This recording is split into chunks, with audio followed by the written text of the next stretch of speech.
Hello नमस्ते, कशात सगळे मित्वा मराठी रेसिपीमध्ये आज सगळ्यांचे खूप खूप स्वागत।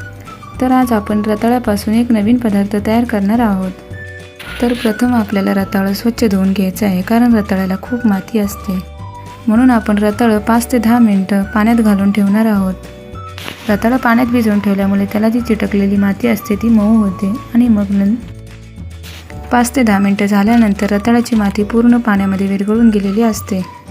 त्यानंतर पुन्हा एकदा आपण रताळ्याला 2 ते 3 वेळा स्वच्छ पाण्यामध्ये धुवून घेणार आहोत। तर पाहू शकता तुम्ही इथे रताळ्याला बिलकुल माती राहिलेली नाही आहे, पूर्ण माती विरघळून निघून गेलेली आहे। अशा प्रकारे आपण रताळं धुवून झाल्यानंतर त्याला उकडायला ठेवणार आहोत। त्यासाठी आपल्याला कुकरच्या डब्यामध्ये पाणी घालून त्यामध्ये रताळं घालून घेणार आहोत।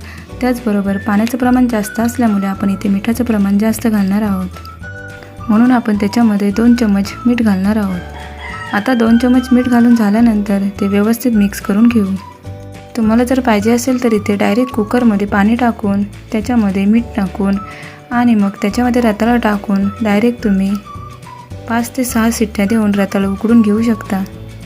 चला तर मग आता कुकरच्या डब्यामध्ये 1 ग्लास पाणी घातले, त्यानंतर त्याच्यामध्ये जाळी टाकली। जाळी पाण्यात बुडली पाहिजे इतकं पाणी घालायचं। त्यानंतर रताळं घातलेलं कुकरचा डबा आपण कुकरमध्ये हलक्या हाताने ठेवणार आहोत। आता आपण कुकरचं झाकण लावून गॅसची फ्लेम फास्ट ठेवून कुकरच्या 5 ते 6 शिट्ट्या देऊन आपण रताळं उकडून घेणार आहोत। तुम्हाला जर पाहिजे असेल तर इथे या डब्याच्या वरती अजून एक डबा ठेवून त्या डब्यामध्ये डाळ, भात किंवा तुम्ही बटाटा टाकून उकडून घेऊ शकता। आता आपण गॅसची फ्लेम फास्ट ठेवलेली आहे। कुकरच्या 5 ते 6 शिट्ट्या झाल्यानंतर आपण गॅस बंद करणार आहोत। त्यानंतर गॅस बंद झाल्यानंतर 10 मिनिटांनी आपण कुकरची एअर गेल्यानंतर म्हणजे कुकर थंड झाल्यानंतर रताळं एका प्लेटमध्ये काढून घेणार आहोत। तर पाहू शकता तुम्ही कुकरच्या 5 ते 6 शिट्ट्यांमध्ये रताळं एकदम मऊ शिजलेलं आहे। आता थोडं थंड झाल्यानंतर आपण त्याची साल काढून घेऊ। 5 ते 10 मिनिटं झालेले आहेत। रताळं पाहू शकता तुम्ही व्यवस्थित थंड झाले। आता आपण त्याची साल काढून घेऊ। रताळं गरम असतानाच साल काढली तर ती व्यवस्थित साल काढता येत नाही, म्हणून आपण रताळं थंड झाल्यानंतर साल काढून घेणार आहोत। अगदी हलक्या हाताने साल काढून घेऊ। तर पहा इथे किती अलगद आणि पटकन ही साल निघून जाते।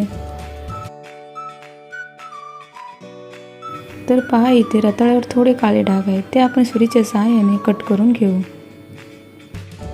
आता आपण रताळ्याची स्पूनच्या सहाय्याने ओबडधोबड पेस्ट करून घेऊ। इथे आपण हाताने सुद्धा ही ओबडधोबड पेस्ट केली असती म्हणजे पटकन झाली असती, पण रताळं थोडं गरम आहे म्हणून आपण स्पूनच्या सहाय्याने ही पेस्ट करून घेणार आहोत।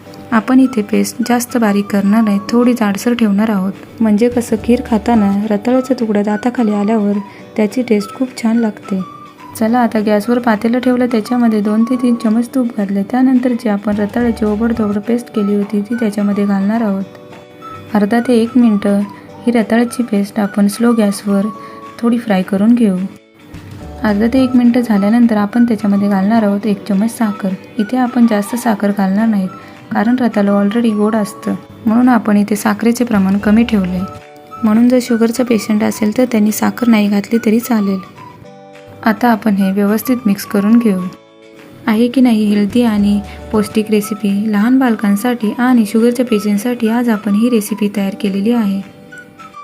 व्यवस्थित मिक्स झाल्यानंतर आपण त्याच्यामध्ये घालणार आहोत 1 वाटी गरम केलेलं दूध। आता थोडं मिक्स करून घेऊ। खिरीमध्ये दूध टाकण्यासाठी शक्यतो आपण इथे गरम केलेले दूधच टाकणार आहोत, म्हणजे कसं खीर आणि रताळ व्यवस्थित आणि पटकन मिक्स होतं। गॅसची फ्लेम स्लो टू मीडियम ठेवून आता आपल्याला ही खीर उकळून घ्यायची आहे। दुधाला उकळी फुटल्यानंतर आपण त्याच्यामध्ये जायफळ घालणार आहोत। तुम्हाला जर पाहिजे असेल तर इथे तुम्ही विलायची पावडरसुद्धा वापरू शकता।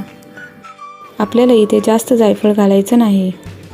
छोट्या किसणीच्या सहाय्याने आपण आता खिरीमध्ये जायफळ घालणार आहोत। तर पहा इथे खूप कमी जायफळ घातलेलं आहे।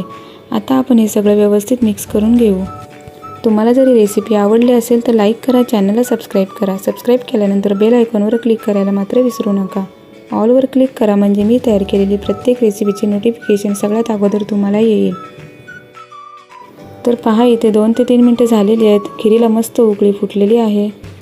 आता आपण गॅस बंद करून खीर एका बाउलमध्ये काढून घेऊ। तुम्हाला जर वाटत असेल खीर अजून पातळ आहे, पण बाउलमध्ये घेतल्यानंतर खीर थंड झाल्यानंतर तिला घट्टपणा येतो, म्हणून आपण थोडी खीर पातळ असतानाच गॅस बंद करणार आहोत। उपवासाच्या दिवशी साबुदाणा खिचडी आणि बटाट्याचे चिप्स खाऊन कंटाळा आला असेल तर अशा पद्धतीने खीर करून पहा. तुम्हाला या पद्धतीने केलेली रताळ्याची खीर नक्की आवडेल. अशा प्रकारे रताळ्याची खीर करून खाल्ल्यावर बघा उपवासाच्या दिवशी शरीराला किती थंडपणा वाटतो. उन्हाळ्यामध्ये शरीराला थंडावा म्हणून मी सांगितलेल्या पद्धतीने रताळ्याची खीर करून पहा आणि कशी झाली ते कमेंट करून नक्की सांगा. अशाच मस्त चमचमीत आणि गोड रेसिपीसाठी मितवा मराठी रेसिपीला सबस्क्राईब करा आणि त्याचबरोबर बेल आयकॉनवर क्लिक करा. आणि त्याचबरोबर लहान मुलेसुद्धा ही खीर आवडीने खातात. मीचसुद्धा काहीतरी खाऊ खात होता, पण खीर पाहिल्यावर त्याने खाऊ साईडला ठेवलं आणि खीर खायला सुरुवात केली. मी सांगितल्याप्रमाणे तुम्ही खीर बनवून पहा, तुमची मुलंसुद्धा आवडीने खीर खातील. तुम्ही जर चॅनलवर नवीन असाल तर लाईक आणि सबस्क्राईब नक्की करा, कारण तुमचं एक लाईक एक सबस्क्राईब नवीन यूट्यूबरसाठी लाख मोलाचे असते. खीर खाल्ल्यानंतर मीची रिॲक्शन पहा. वाव, छान गोड गोड. तर कशी वाटली आजची रेसिपी कमेंटमध्ये नक्की सांगा. पुन्हा भेटूया अशाच एका नवीन रेसिपीमध्ये. तोपर्यंत बाय बाय. धन्यवाद.